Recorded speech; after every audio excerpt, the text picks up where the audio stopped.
Hello, good morning, नमस्कार। INS Tushil commissioned into Indian navy, यानी INS Tushil को भारतीय नौसेना में शामिल कर लिया गया है।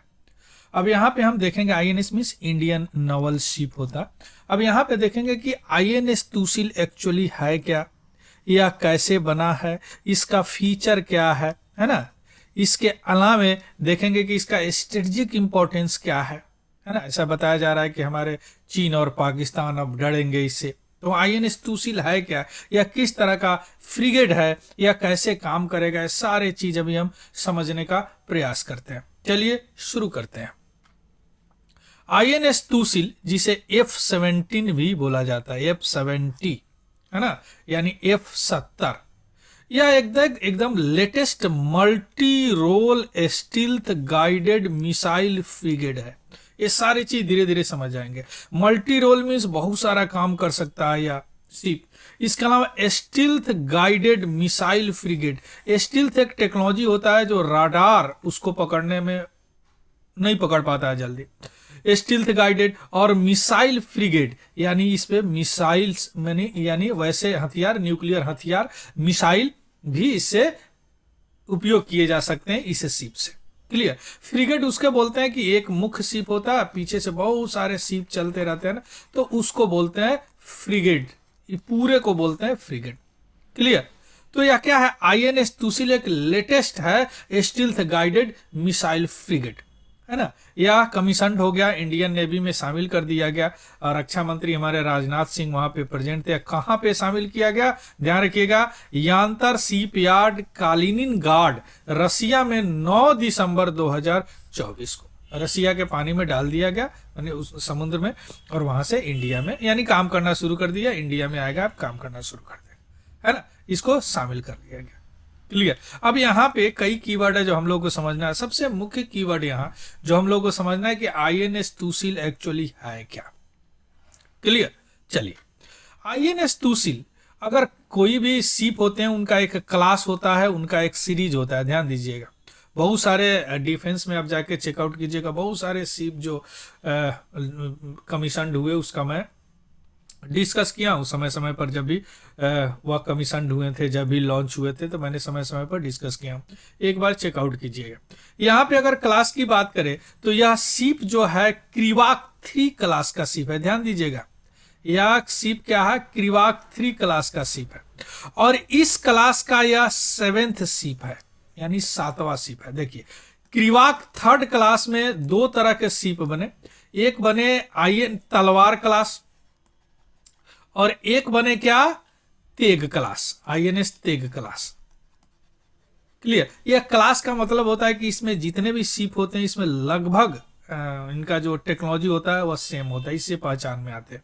अब तलवार क्लास में 3 शिप ऑलरेडी हमारे पास है, तेग क्लास में भी 3 शिप ऑलरेडी हमारे पास है। ये तलवार क्लास का यह क्या है, यह 4था शिप है, मीन्स या क्रिवाक 2nd का यह 7वां शिप है।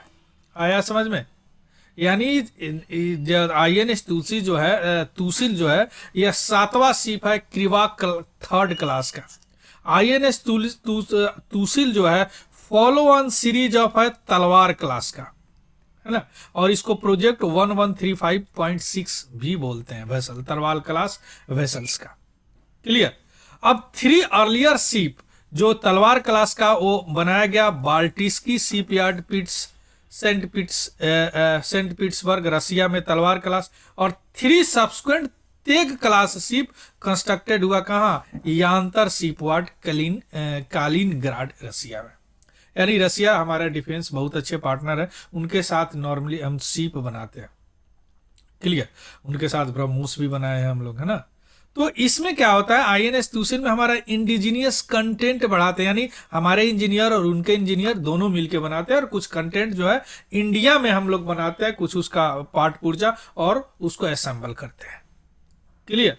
तो यह हो गया आईएनएस तूसिल। आया समझ में। बस याद रखिएगा, आईएनएस तूसिल क्रिवाक 3rd क्लास का 7th शिप है, तलवार क्लास का 4th शिप है, और क्रिवाक 3rd का 2 क्लास है, तलवार क्लास और तेग क्लास।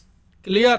चलिए, अब कंस्ट्रक्शन का देख लीजिए, इसका किल लेइंग 12 जुलाई 2013 को हुआ। किलिंग मीन्स उसका मॉड्यूलर तैयार हुआ, कील वगैरह ठोका गया। लॉन्च हुआ अक्टूबर 2021 को। लॉन्च मीन्स होता है सीप तैयार होके फैक्ट्री से बाहर आ गया, मीन्स उससे बाहर आके उसको अब ट्रायल वगैरह शुरू हो गया।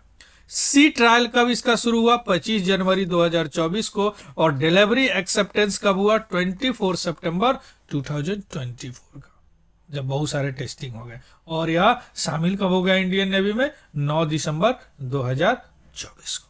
क्लियर? चलिए अब आते हैं इसका की फीचर, इसका मुख्य फीचर और कैपेबिलिटी, इसकी क्षमता की बात करते हैं।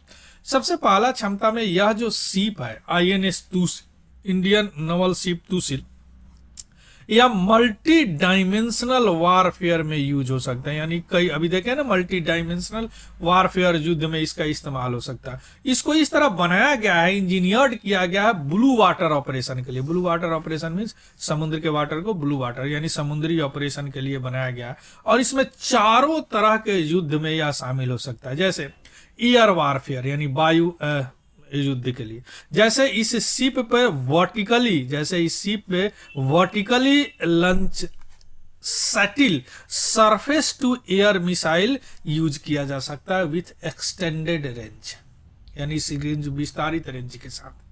क्लियर? यानी शिप से अगर कोई एयर में कोई दुश्मन हो तो शिप यानी ब्लू वाटर यानी समुद्र में ही vertically surface to air missile से उसको मारा जा सकता है। अब surface to air missile means वह मिसाइल जो सरफेस से ऑपरेट हो और उसका टारगेट एयर में हो, है ना। यानी लॉन्च मोड पे भी 8 तरह के मिसाइल होते हैं, चेकआउट कीजिएगा डिफेंस में, हर जगह मैं बताया हूं।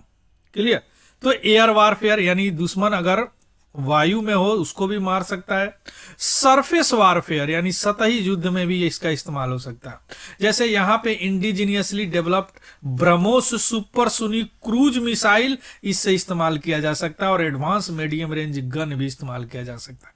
यानी समुद्र से या सतह पे अगर कोई कुछ हो रहा है तो यानी किनारा सतह पे, तो उसको भी ब्रह्मोस क्रूज मिसाइल इससे इस्तेमाल करके उसको मारा जा सकता है। तो सरफेस वारफेयर हो गया। अंडर वाटर या वारफेयर यानी समुद्र के नीचे, पानी के नीचे भी युद्ध कर सकता है। जैसे एंटी सबमरीन टॉर्पेडोस, टॉर्पेडो में बताएं क्या होता है, या समुद्र के नीचे मिसाइल चलता है, उसको टॉर्पेडोज बोलते हैं। टॉर्पेडो इस्तेमाल कर सकता है, यानी समुद्र के नीचे जाके टॉर्पेडो से अंडर वाटर दुश्मन को मार सकता है। और इसकी एबिलिटी है कि हेलीकॉप्टर वगैरह भी यूज कर सकता है। कामोंगो 28 हेलीकॉप्टर या विश्व का जाना माना हेलीकॉप्टर है, रसिया डेवलप किया। क्लियर? इसके अलावा अभी नए मॉडर्न वारफेयर चल रहा है, इलेक्ट्रोमैग्नेटिक वारफेयर यानी विद्युत चुंबकीय युद्ध। इसमें क्या होता है कि आप जो भी आपका अभी इलेक्ट्रॉनिक इक्विपमेंट है वो सारे कम्युनिकेट कैसे करते हैं? इलेक्ट्रोमैग्नेटिक वेव से। तो इलेक्ट्रोमैग्नेटिक वेव से ही उसको रोक दिया जाता है, ज्यादा कर दिया जाता है ना, तो आपका कम्युनिकेशन डिस्टर्ब हो जाता है। तो उस तरह के भी या युद्ध में या काम कर सकता है। जैसे इसमें सोफिस्टिकेटेड इलेक्ट्रॉनिक वारफेयर लगे हुए हैं सूट, जो डिफेंसिव यानी रोक भी सकता है, ऑफेंसिव मतलब हमला भी कर सकता है। इस तरह का इलेक्ट्रॉनिक वारफेयर का तो याद रखिएगा, इसका कैपेबिलिटी क्या है, हर तरह के युद्ध में इस्तेमाल हो सकते हैं। Air warfare, surface warfare, under water warfare और इलेक्ट्रोमैग्नेटिक वारफेयर। क्लियर?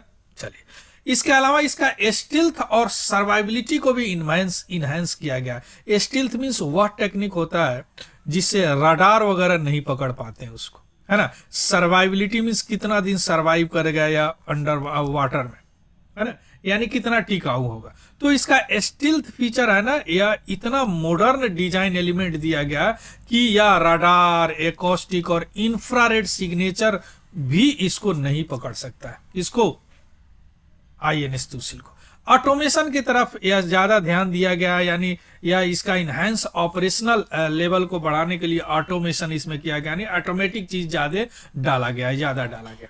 इसके अलावा इंटीग्रेटेड हेलीकॉप्टर ऑपरेशन भी इससे किया जा सकता है, यानी इस पे बहुत सारे एडवांस एंटी सबमरीन और air born early warning helicopter भी है इस पर।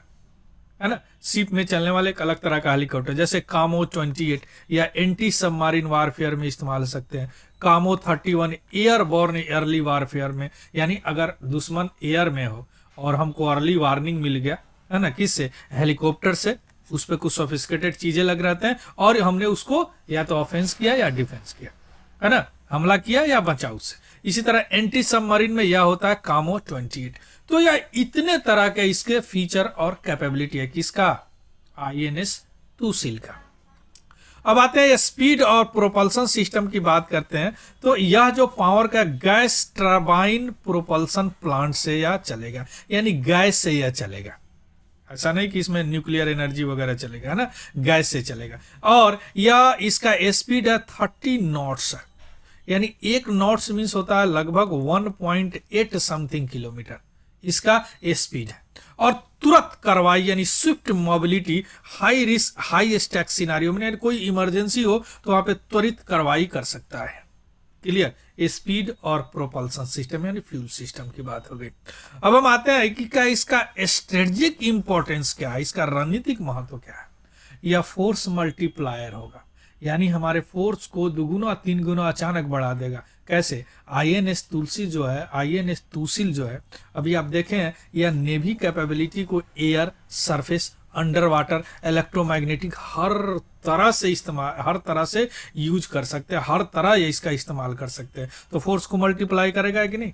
इसके अलावा स्टील थर ऑटोनोमस देख लिए इसका, यह ऐसा है कि दुश्मन का रडार वगैरह जल्दी नहीं पकड़ सकते। और यह बहुत अच्छा एग्जांपल है हमारे इंडिया रसिया कोलाबोरेशन को, है ना। यह हमारा रोबोस्ट डिफेंस पार्टनरशिप है शुरू से ही, जब यूएसएसआर था तब से ही। इसके अलावा कम्बैट रेडी डिप्लॉयमेंट, यानी यह इमीडिएट ऑपरेशन के लिए यह तैयार किया जा सकता है। और कहाँ इसको इंडियन नेवी में शामिल किया गया, या नेवी का वेस्टर्न फ्लीट में या इसको शामिल किया गया है, यानी वेस्टर्न मीन्स पश्चिमी। क्लियर। अब हम आते हैं इसका नाम क्या है इसका, देखिए तुसिल। तुसिल मीन्स मतलब होता है प्रोटेक्टेड शील्ड, तुसिल मतलब होता है, यानी यह एक तरह का सिंबल देता है कि यह हमारे समुद्री गार्जियन के रूप में काम करेगा। यह एक ऐसा शील्ड है जो हमको रक्षा करेगा।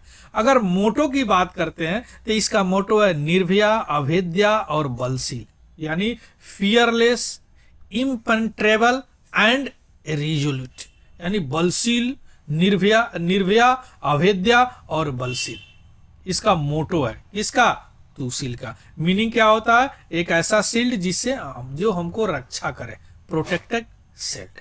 क्लियर, ये हो गया सिंबल और नेम, आईएनएस तुसिल। तो इसका पीडीएफ हमारा टेलीग्राम चैनल है तिवारी जनरल स्टडी, वहां से आपको मिल जाएगा, वहां से देख लीजिएगा, उसको भी ज्वाइन कर लीजिएगा। और अगर ये इन्फॉर्मेटिव लगा हो तो प्लीज लाइक शेयर सब्सक्राइब जरूर कीजिएगा, है ना। और कोई डाउट हो तो कमेंट सेक्शन में जरूर बताइएगा, डिफेंस टेक्नोलॉजी के लिए बहुत इंपॉर्टेंट है। क्लियर, कौन, INS Tushil. So thank you, have a good day and happy learning. Thank you very much.